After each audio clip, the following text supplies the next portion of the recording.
Imagine an eye sealed behind an iron door. A soft pressure over the forehead, a low hum that muffles everything beyond immediate sensation. You move through life with that lid in place. Prayers feel distant, insights rare. The sense that something beyond your small, anxious story is possible reduced to a hopeful rumor. This is not an accident. There are forces, systems, and patterns, some architectural, some linguistic, that have been created to block your third eye, your inner sight, your capacity to perceive deeper realities and to operate from that perception. Today, I will show you what that barrier looks like, why familiar prayer and ritual often reinforce it, and the precise short protocol you can use to start unsealing that inner vision. This is not a promise of instant miracles as a guaranteed payoff. It is a method, 3 keys and a practice that align you to a possibility of breakthrough. First, the diagnosis. The way most of us were taught to pray trains a posture before power. From childhood, we learned to beg, to request, to present needs to a distant throne as supplicants. That posture, hands clasped, voice small, does something to the inner circuitry. It practices dependency, it rehearses separation. Language matters. Ritual shapes the mind. Over generations, institutional forms of religion have, in many settings, hardened into patterns that keep people looking outward for rescue instead of remembering inward agency. Think of it this way. If you always speak as one who must plead, the system learns you are a pleader and responds within those parameters. That response is often real and tender, but it can also train a kind of spiritual blindness, a learned inability to recognize your access to the source, to speak with authority, and to issue commands that reset reality. Ancient mystics and some strands of Christian prophetic tradition offer another reading, one that treats certain scriptural episodes not primarily as petitions but as operations. Consider 2 examples from the Gospels. When Jesus stood at the tomb of Lazarus, the account we read in the canonical Gospels places the moment within grief and revelation. Yet seen as operation, the raising of Lazarus becomes an executable act of recognition and authority. Jesus identifies the life beneath the surface, claims its right to be revealed, and commands the barrier to give way. When he calmed the storm, he did not plead with weather. He recognized a wrong order, seated himself in authority, and spoke a command that reconfigured the immediate elements. These are not theological loopholes. They are descriptions of a different posture, an operative vocabulary that treats language as a lever, not just a request. I want to be clear.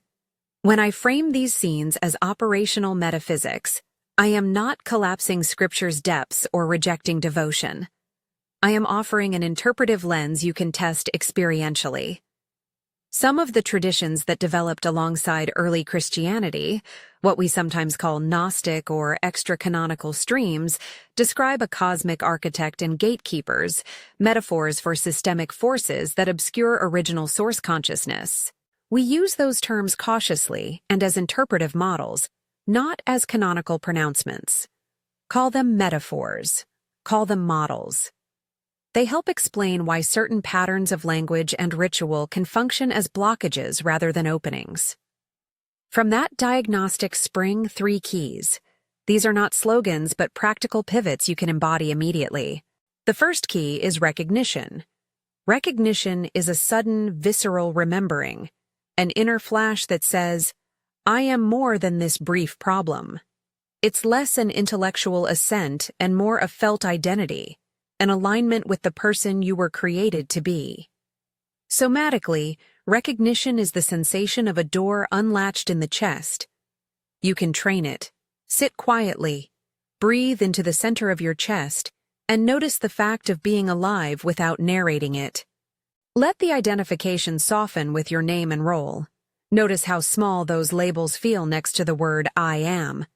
That soundless, immediate recognition destabilizes the supplicant posture. Micro-exercise.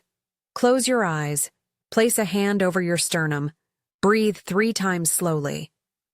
On the 3rd exhale, say inwardly, I am not only this story. Hold that for a count of 4. and notice what shifts in sensation. The second key is authority. Authority is the change of voice, from pleading to knowing. It doesn't mean arrogance, it means speaking from alignment with the source, rather than from lack. When authority is present, your posture is calm, your language precise, your body steady. Imagine a potter who knows the clay. There is an assumed rightness to how the potter shapes the clay. Authority is that same assumed rightness in the sphere of being. A micro exercise for cultivating authority. Stand, take a breath, center in your chest, and say out loud in a low, steady tone, "I know who I am." Repeat it twice. Feel the line of energy move from chest into voice. This is rehearsal. It trains the system to recognize that you can speak from a sovereign place. The third key is command. Command is a concise, present-tense declaration that collapses a pattern or invites a new configuration. Commands are not long speeches. They are clear, present, and detached, issued and released. Consider again the gospel images. The command is not pleading, it is a reenactment of an original code. A micro-exercise for command. Choose one small, non-life critical limitation you want to shift, an inner fear, a hesitation, and state it plainly. This fear dissolves now. Say it once, in present tense, and then let your attention move away. Do not argue, do not persuade. Command and release. Now, if you are willing to try this practically, here is one small way to anchor your intention. If you're testing this now, type "I open" in the comments. That single act creates a small social anchor for your private experiment. If you do that, you've taken a first physical step, the kind of simple, real movement that reinforces an inner contract. We'll now move into a full, short protocol, 4 steps that pull the keys into an embodied operation. This is the one guided practice I ask you to follow precisely. Disconnect, descend, resonate, script, release. Step 1. Disconnect. Do not fight intrusive thoughts. Resistance to thought gives them energy. Instead, shift attention away from the content of the thought and toward your felt center. Think of it like unplugging the noisy radio instead of arguing with the broadcast. If anxious voices rise, gently note them. There is a thought, and move your attention back to your breath and chest. You are not trying to empty your mind. You are choosing a different current to tune into. Step 2. Descend. Visualize a slow elevator or a staircase leading to your heart center. With each breath, imagine descending toward a calm room in the center of your chest where the source is accessible. Feel weight in your feet, a soft settling. This descent is physical and symbolic. You move out of head noise into felt presence. Step 3. Resonate. Hold a silence that is not vacuous but dense with attention. In that quiet, feel vibration in the chest, a golden or warm presence, an unspoken knowing. This is the place of recognition. Keep breathing, steady and slow. Do not narrate. Allow the sense of source to be more felt than named. If images come, treat them like passing weather. Do not chase them. Step 4. Script and release. This is the part where you speak in a declarative, calm voice to the monad, alternatively called source, if that language lands better for you. Make your report short, claim your authority succinctly, issue the command, then let it go. The form is presence, claim, command, release. For example, you can use this concise, powerful script exactly as it stands. Monad, I am here. I reclaim my authority. The limitation dissolves. It is done. Speak it once, calmly. Do not repeat it to convince yourself. After you speak, immediately turn your attention away. Go about your next action without rumination. Release means you will not fixate on signs, sensations, or immediate outcomes. You have spoken. Now you allow the line to operate. A few practical notes about doing this in real life. Use your voice, even if only internally. because the body responds to vocalized intention differently than to private thought. Keep the command short. Keep your body steady and your breathing natural. Do this in a place where you feel safe. Don't perform it while driving or during tasks requiring full external attention.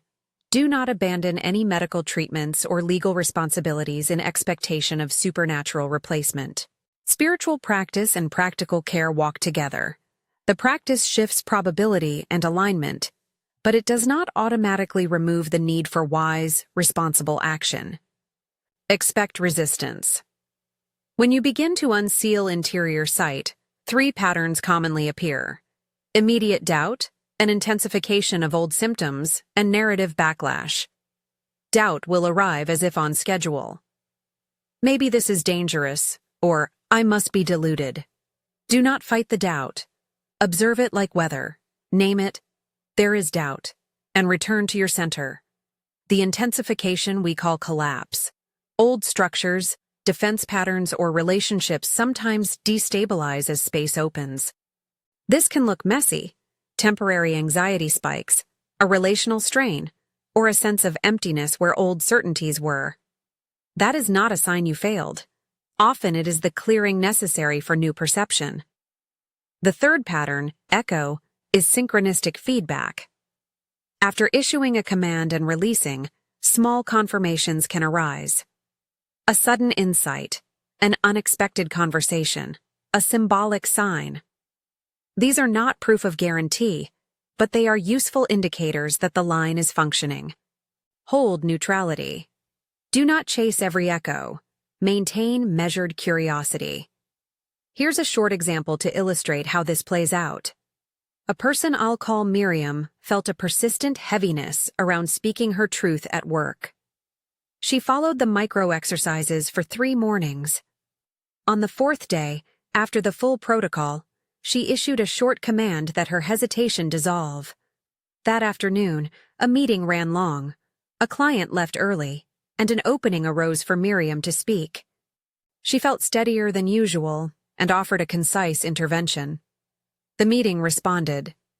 The external change wasn't miraculous in the sense of overnight liberation, but it aligned with the interior shift she had already begun. Later that week, an old anxiety returned briefly, a collapse, but she recognized it as a clearing and didn't react habitually. She stayed in neutral observation and watched as the tense knot loosened within days. A short aside about terminology. When I refer to archons, the demiurge, or ancient mystic texts, treat those as interpretive language, models to help you see patterns of conditioning. The Gospel of Philip and similar writings are extra-canonical, Gnostic streams that offer insight but are not normative scripture for the faith traditions that hold to the canonical Gospels. Use these models for practical utility, not as doctrinal absolutes. Now, for the aftercare. Once you have issued a command and released, you must cultivate a posture of non-attachment. That posture is not indifference. It is trust in process without compulsive monitoring.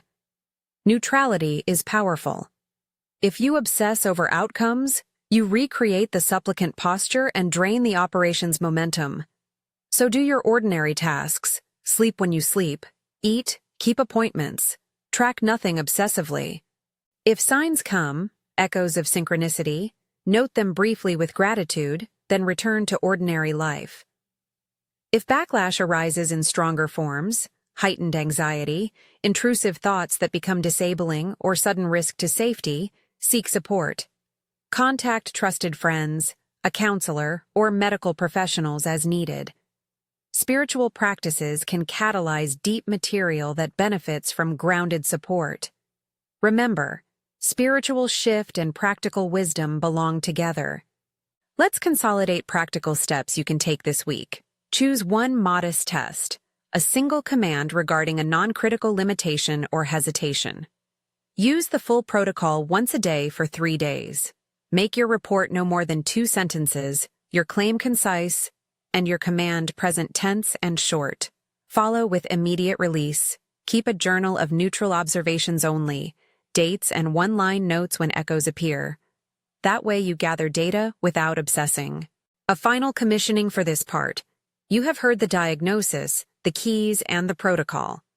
This week, practice with humility and rigor. Remember that the third eye I speak of is a term for inner sight, the capacity to perceive source-aligned realities, not a guarantee of spectacle. The work is about reclaiming agency, resetting habitual language that trains you to be small, and learning to speak in a different register. Before we close, a sober caution. Language can be abused.